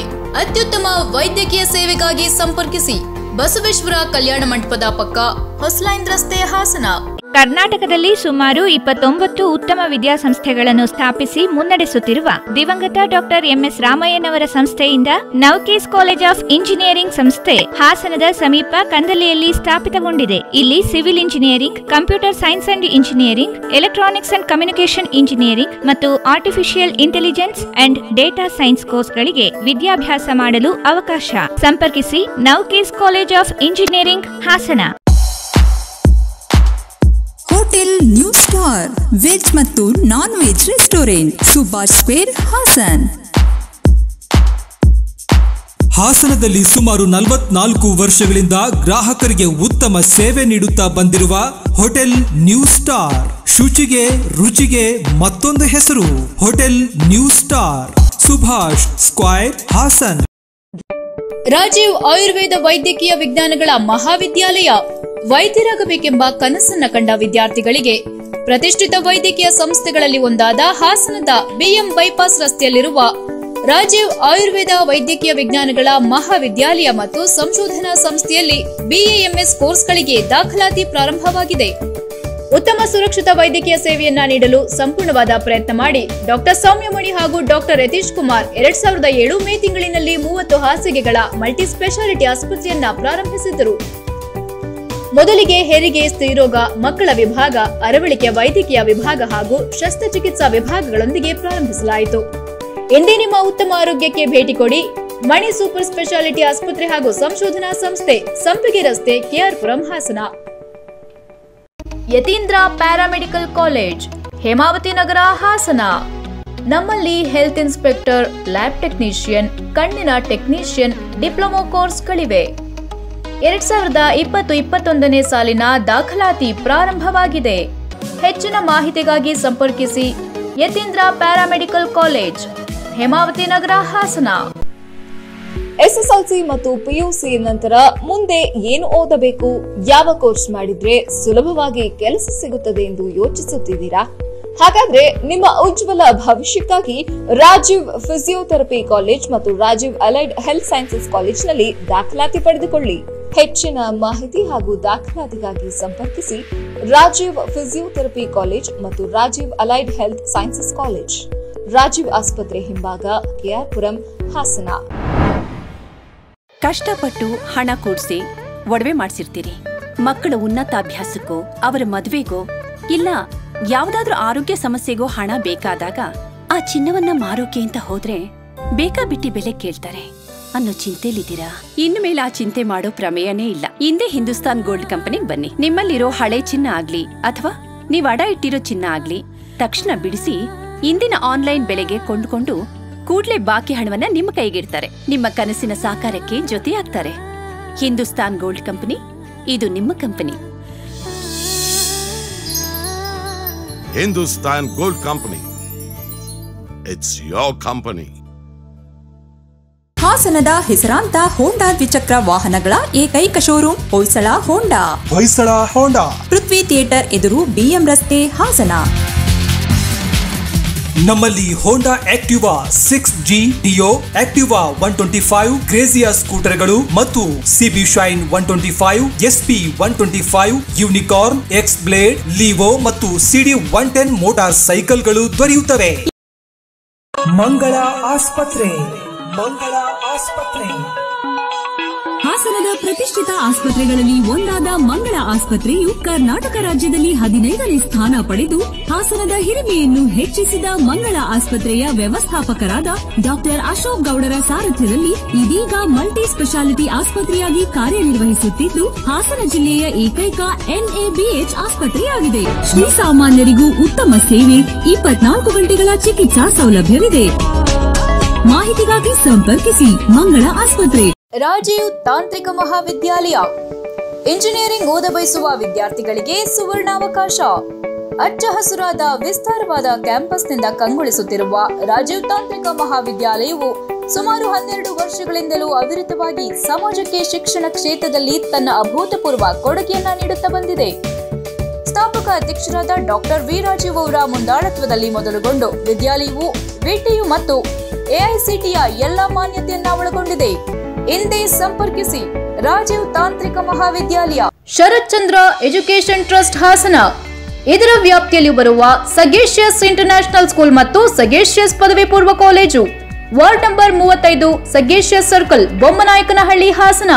ಹಾಸನದ ಪ್ರತಿಷ್ಠಿತ ವಿದ್ಯಾಸಂಸ್ಥೆಗಳಲ್ಲಿ ಒಂದಾದ ಸಗೇಶಿಯಸ್ ಅಕಾಡೆಮಿಯ ವಿದ್ಯಾಸಂಸ್ಥೆಗಳಿಗೆ 2021-22ನೇ ಸಾಲಿಗೆ ಪ್ರಿಕೆಜಿಯಿಂದ 10ನೇ ತರಗತಿಯವರೆಗೆ ಮತ್ತು ಪಿಯುಸಿ ವಿಜ್ಞಾನ ವಿಭಾಗದ ತರಗತಿಗಳಿಗೆ ದಾಖಲಾತಿ ಪ್ರಾರಂಭವಾಗಿದೆ. ರಾಜೀವ್ ಪಾಲಿಟೆಕ್ನಿಕ್, ಹಾಸನ. ಹಾಸನದ ಪ್ರಖ್ಯಾತ ಮಕ್ಕಳ ವೈದ್ಯರಾದ ಡಾಕ್ಟರ್ ವಿ ರಾಜೀವ್ ಅವರು ಸ್ಥಾಪಿಸಿ ಡಾಕ್ಟರ್ ರಚನಾ ರಾಜೀವ್ ಅವರು ಅಧ್ಯಕ್ಷರಾಗಿ ಮುನ್ನಡೆಸುತ್ತಿರುವ ರಾಜೀವ್ ಪಾಲಿಟೆಕ್ನಿಕ್. ರಾಜೀವ್ ಪಾಲಿಟೆಕ್ನಿಕ್ನಲ್ಲಿ 2021-22ರ ಸಾಲಿಗೆ ಪ್ರವೇಶಾತಿ ಪ್ರಾರಂಭವಾಗಿದೆ. ಹೆಚ್ಚಿನ ಮಾಹಿತಿಗಾಗಿ ಸಂಪರ್ಕಿಸಿ 9448720237. ಬ್ರೇಕ್ನ ನಂತರ HCN ನ್ಯೂಸ್ಗೆ ಮತ್ತೊಮ್ಮೆ ಸ್ವಾಗತ.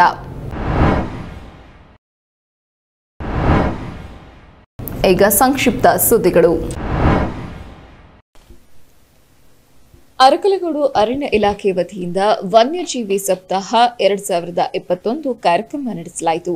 ಬೆಳಗ್ಗೆ ಅರಕಲಗೂಡಿನ ಎಲ್ಲ ಶಾಲಾ ಕಾಲೇಜು ವಿದ್ಯಾರ್ಥಿಗಳಿಂದ ಕಾಡಿನಲ್ಲಿ ವಾಸಿಸುವ ವನ್ಯಜೀವಿಗಳನ್ನು ಸಂರಕ್ಷಿಸಬೇಕು, ಕಾಡನ್ನು ಉಳಿಸಬೇಕು ಎಂಬ ಘೋಷವಾಕ್ಯಗಳೊಂದಿಗೆ ಅರಕಲಗೂಡು ಪಟ್ಟಣದಲ್ಲಿ ಸಾರ್ವಜನಿಕರಲ್ಲಿ ಜಾಗೃತಿ ಜಾಥಾವನ್ನ ಮೂಡಿಸಿದರು. ಭಿತ್ತಿ ಪತ್ರಗಳನ್ನು ಪ್ರದರ್ಶನ ಮಾಡಿ ಜನರನ್ನ ಕಾಡನ್ನ ಕಡಿಯಬೇಡಿ, ಕಾಡಿನಲ್ಲಿ ಯಾರೂ ಪ್ರವೇಶ ಮಾಡಬೇಡಿ, ವನ್ಯಜೀವಿಗಳಿಗೆ ತೊಂದರೆ ಕೊಡಬೇಡಿ ಎಂದು ಸಾರ್ವಜನಿಕರಿಗೆ ಅರಕಲಗೂಡಿನ ವಲಯ ಅರಣ್ಯಾಧಿಕಾರಿ ಕುಮಾರ್ ಜಾಗೃತಿ ಮೂಡಿಸಿದರು. ಇದು 7 ದಿನದ ಕಾರ್ಯಕ್ರಮವಾಗಿರುತ್ತದೆ. ಸರ್ಕಾರದ ಆದೇಶ ಈ ಕಾರ್ಯಕ್ರಮವನ್ನ ನಮ್ಮ ಪಟ್ಟಣದಲ್ಲಿ ನಡೆಸುತ್ತಿದ್ದೇವೆ.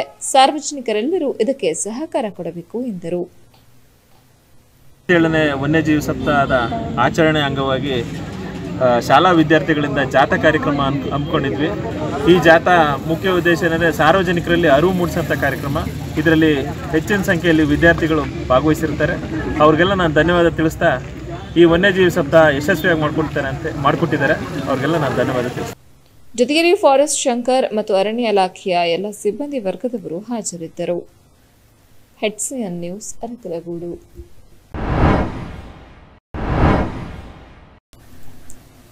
ಪರಿಸರವನ್ನ ಉಳಿಸಿದ್ರೆ ನಾವುಗಳೆಲ್ಲ ಉಳಿಯುತ್ತೇವೆ ಎಂದು ಪರಿಸರ ಪ್ರೇಮಿ ಸಿಎನ್ ಅಶೋಕ್ ತಿಳಿಸಿದರು. ಚನ್ನರಾಯಪಟ್ಟಣದ ಬೆಲಸಿಂದ ಉದ್ಯಾನವನದಲ್ಲಿ ಬೀಜ ಬಿತ್ತನೆ ಮಾಡುವ ಮೂಲಕ ಪರಿಸರಕ್ಕೆ ನಮ್ಮದೊಂದು ಕೊಡುಗೆ ಇರಲಿ ಎಂದು ಪರಿಸರ ಆಂದೋಲನ ಮತ್ತು ಶಾಲೆಯ ವಿದ್ಯಾಸಂಸ್ಥೆ ಹಾಗೂ ಫಾರೆಸ್ಟ್ ಡಿಪಾರ್ಟ್ಮೆಂಟ್ ವತಿಯಿಂದ ಸುಮಾರು 80ಕ್ಕೂ ಹೆಚ್ಚು ಮಕ್ಕಳಿಂದ ಬೆಲಸಿಂದ ಅವರದಲ್ಲಿ ಖಾಲಿ ಇರುವಂತಹ ಜಾಗಗಳಿಗೆ ಬೀಜ ಬಿತ್ತನೆ ಮಾಡುವ ಮೂಲಕ ಚಾಲನೆ ನೀಡಿ ಮಳೆಗಾಲದಲ್ಲಿ ಬೀಜಗಳನ್ನು ಬಿತ್ತನೆ ಮಾಡಿದರೆ ಸಸ್ಯಗಳು ಬೇಗ ಬೆಳೆಯುತ್ತವೆ ಎಂದು ಶಾಲಾ ಮಕ್ಕಳಿಂದ ಬೀಜ ಬಿತ್ತನೆ ಕಾರ್ಯಕ್ರಮವನ್ನು ನಡೆಸಿದರು.